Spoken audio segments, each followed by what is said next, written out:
Tang Wenjia. Good evening.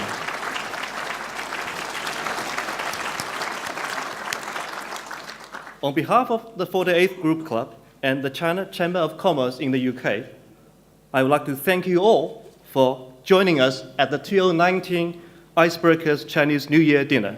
Now, I'm very honored to invite Mr. Chen Zhou, Vice Chairman of China Council for the Promotion of International Trade, to read the message from His Excellency Li Keqiang, Premier of the State Council of the People's Republic of China. 农历己亥新春佳节到来之际， To strengthen the China-UK relationship and cooperation based on mutual respect and equality.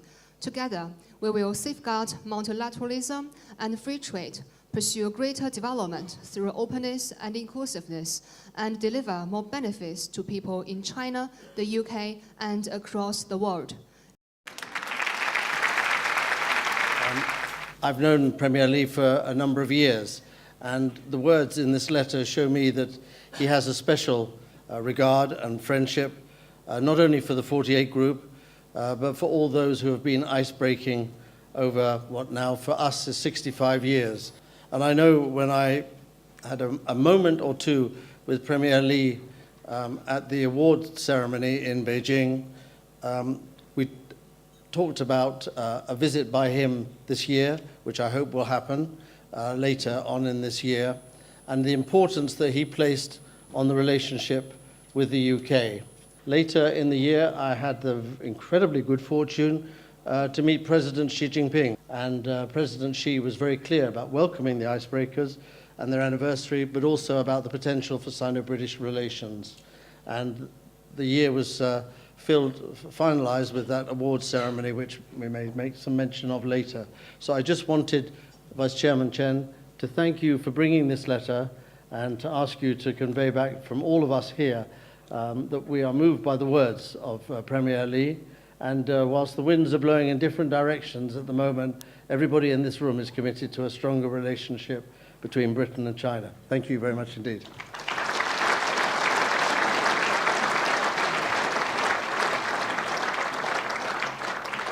I nearly got it wrong. And now I hand over to Mr. Fang.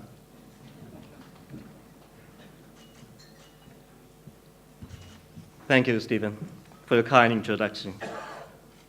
And what an amazing start for our party tonight. I trust Premier Li's message is a true encouragement to all of us. It offers huge inspiration to our future efforts in further strengthening the China-UK relationship and deepening the friendship between our two peoples. However, we all know that things are not always as easy as they may appear to be. Even though we have good intentions to promote more trade, we are also faced with new challenges and difficulties. For Chinese communities doing business in the UK, more than ever before, have we felt the impact of political intervention and trade protectionism. Some country in the world is working hard to build walls, not only in their own border, but also to build trade walls around the world. For those who have been to China, I'm sure you know that China was the most advanced, both in concept and in technology, in building walls, which dated back to the first emperor Qin Shi Huang over 2,000 years ago. But those walls are now only used as museums and tourist attractions. When the world is entering into the new era, any attempt to build walls to resist the free flow of trade would prove to be moving backwards instead of advancing forward, and would surely be swept away by the waves of history. CCC UK will continue to work together with all walks of life in the UK to build not walls, but solid bridges between our two countries. So for CCC UK, the 3 C's will also have new meanings for 2019, which represent confidence, collaboration, and common interests. Ladies and gentlemen, now I have the great honor to welcome His Excellency Liu Xiaoming, Chinese ambassador to the United Kingdom to deliver the keynote speech. Please, Ambassador.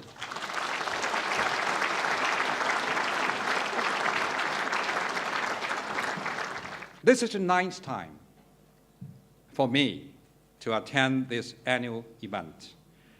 Every time I'd like to share with you the meaning of a zodiac animal of the year.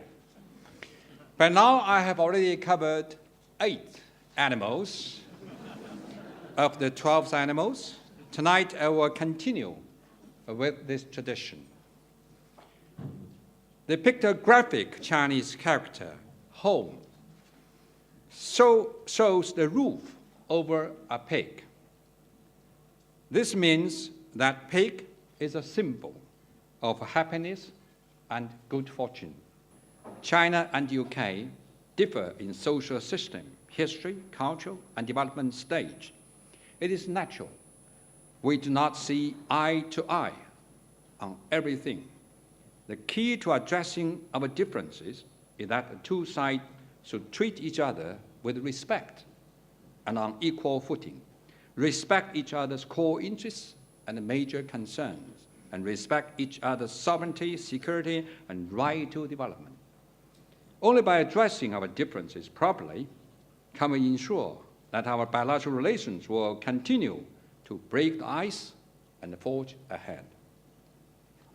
A famous line of Percy Shelley says, "If winter comes, can spring be far behind?" This echoes a Chinese poem describing the scenery in late winter and early spring, which goes, "Wild wind chases away the remnant of snow melting. Dale stream washes down broken ice warning."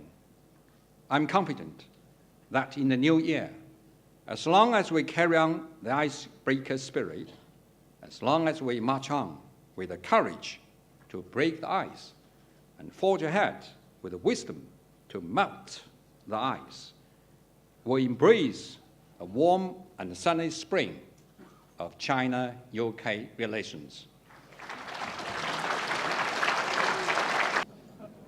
I invite Mr. Wang Shenyu, the Chief Executive of Huawei Technologies UK, to the stage. In these uncertain times, we trust Britain to maintain its openness and inclusiveness and make the wise choice that serves the interests of UK citizens. Thank you again for giving me the opportunity to make these remarks, and I wish every of you have a very happy, prosperous, and most important, safe New Year of Pig. Thank you.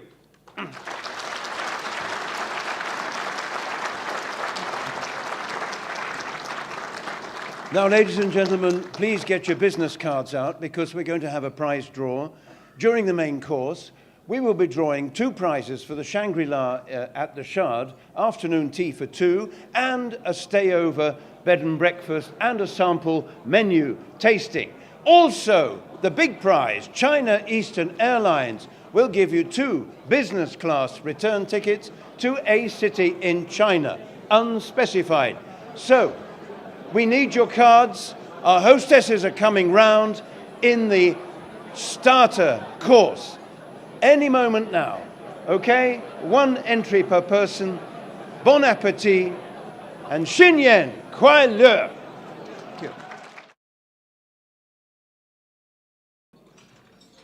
Middle-class China will be one of the great economic forces in the world over the next 20 years. Stephen, the respect and admiration which you and your father's legacy continue to enjoy in the name of the 48 Group is quite something to behold. Can I add my congratulations on your receiving the Reform and Friendship Medal, which is a truly remarkable achievement for Britain. And as the Ambassador said, opening up key sectors for UK firms to work with China. I believe there's never been a more opportune moment to invest in China for life sciences, pharma, healthcare, education, telecoms, asset management, securities, and insurance, and more. The new middle classes in China now need the sort of services which British firms can provide. This year, I'm greatly honoured to inform you that the Business Awards Selection Committee, chaired by Stephen Perry, it's my great pleasure to invite the Co-Chief Operating Officer of Walgreens Boots Alliance, Ms. Ornella Barra, to the stage to accept the award from His Excellency Ambassador Liu Jiaming. Moving on to our second award, the award for Chinese investment into the UK. China Resources, leading a consortium of Chinese strategic and financial investors, acquired a 30% stake in the 402 megawatt Dudgeon offshore wind farm from Statkraft.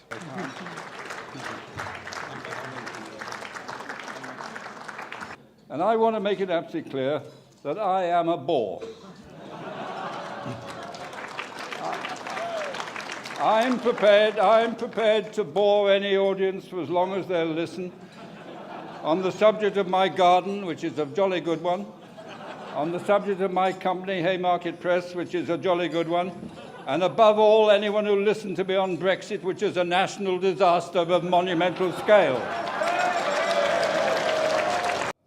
And it has been my privilege, time and time again, to go back to meet many of the great leaders of that country, but above all else, to watch. Now, there's been lots of jargon tonight, and I love it. Friends, cooperation, new partnerships, and all that. The one thing I know about nation-states, they never do anything other than what is in their self-interest. But one of the fascinating things of China is they tell us what they're going to do.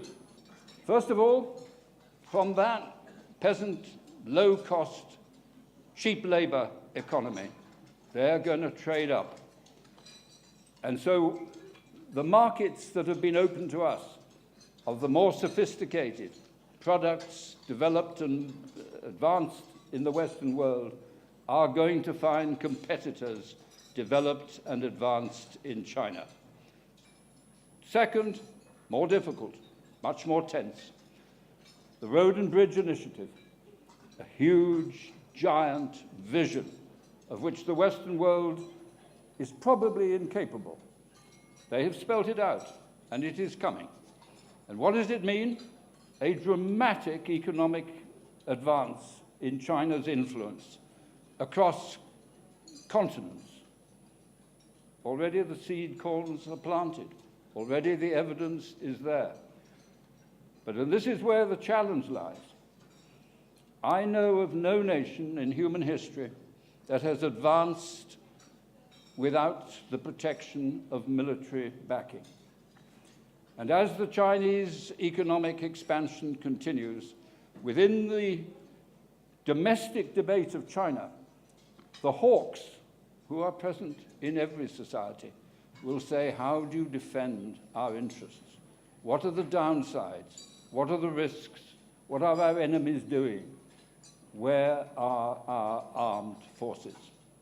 And as the Chinese, within the domestic debate, respond to the hawks, as in every domestic debate, we do respond to the hawks, and other countries do as well, China will find it necessary to build its military capability, and its military capability will become more evident.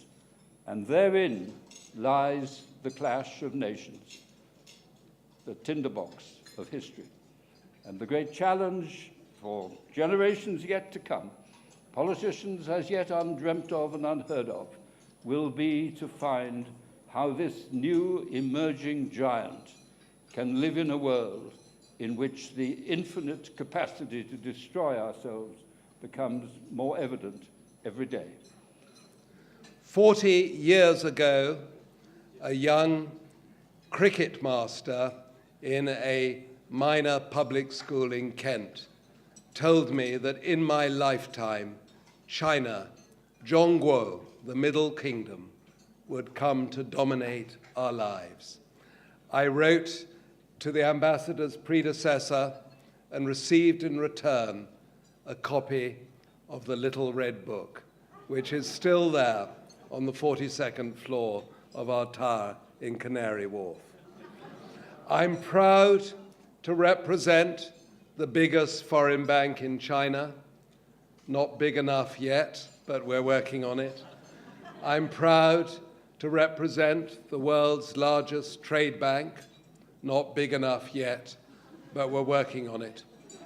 But I'm also proud to introduce someone who is really a superstar among ministers.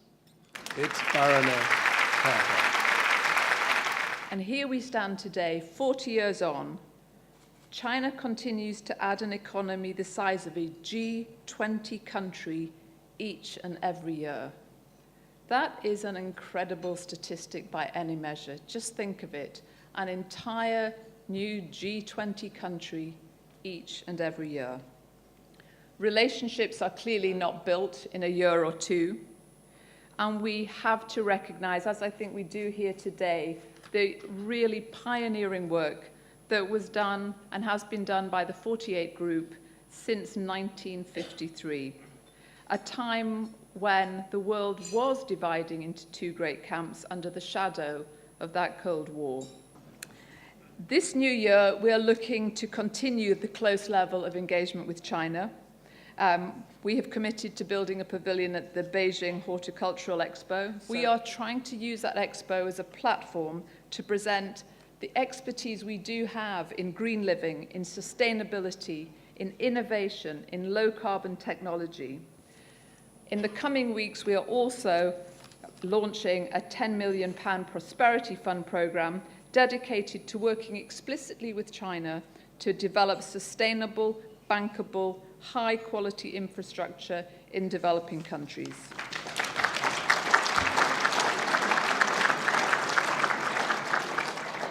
So let me be clear. The British government remains committed to the UK-China relationship, but it's also why the work of the 48 Group and CCC UK is so important. Ambassador, ladies and gentlemen, I shall be very brief. It's not a time for me to repeat all the excellent contributions made in the various speeches, and I won't try to do so. And I'd like to thank all the members of the House of Lords who do come here and do join us. I think that the sponsor that I haven't mentioned is Huawei. And I felt for you, Jerry, when you stood up before dinner and made your speech. It was very good of you and very brave of you. You've had a battering in the press. What I do know is that you were the first major Chinese company to invest in Britain, that you were the first company to break through as a major brand in this country, and that you've been enormously successful in your business. But more than that, you've been enormously corporately responsible. You've organized university students to China. You've organized lots of activities with your customers. You've been a perfect example of how a company should act in a foreign country. And I hope that the problems that are happening to Huawei now, which are really much more to do with America-China relations than anything else, will pass over, and we will all sit happily together for many years to come. I'd like to thank you for your contribution.